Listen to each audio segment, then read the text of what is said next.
আপনি কি জানেন ইয়া আলিমু এই নামটি মাথায় হাত রেখে পড়লে কি হয়? আপনি মাথায় হাত রেখে যদি ইয়া আলিমু এই নামটি 21 বার পাঠ করেন তাহলে আপনার মাথার সমস্ত সমস্যাগুলো দূর হয়ে যাবে। যত ধরনের বড় রোগ হোক না কেন আল্লাহ রাব্বুল আলামিন এই নামের ওসিলা করে আপনার মাথার সমস্যাগুলো দূর করে দিবেন। এমনকি আপনার ব্রেনের সমস্যা থাকলে, আপনার ব্রেন কম থাকলে আল্লাহ রাব্বুল আলামিন এই ইয়া আলিমু নামের ওসিলায় আপনার ব্রেনকে বাড়িয়ে দেবেন ইনশাআল্লাহ।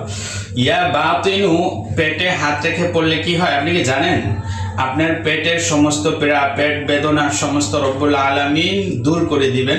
এবং ইয়া বাতিনু যদি আপনি 300 বার গভীর রাতে পড়তে পারেন তাহলে আপনার মনের সুপ্ত যে মনের বাসনা রয়েছে এই বাসনা আল্লাহ রব্বুল আলামিন পূরণ করে দিবেন।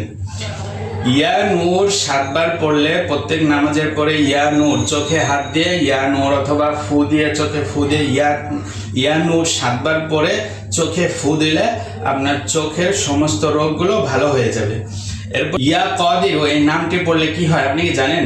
ইয়া কাদির এই নামটি যদি আপনি প্রত্যেক নামাজের পরে অথবা সারাদিন পড়েন, ধরেন আপনি কারোর সাথে যে কোনো বিষয়ে জয় করতে চাচ্ছেন, কারোর সাথে জয়ী হইতে চাচ্ছেন, তাহলে ইয়া কাদির এই নামটি আপনি সারাদিন পড়বেন।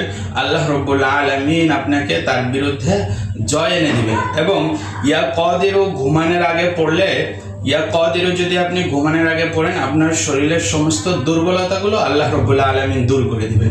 আশা করি এই সম্পূর্ণ সবকিছুই পূর্ণ ইয়াকিন এবং খুশির সাথে যদি আপনি পড়তে পারেন, আশা করি আল্লাহ রাব্বুল আলামিন আপনার এই পড়াগুলোকে, আপনার নিয়তগুলোকে কবুল মঞ্জুর করবেন ইনশাআল্লাহ।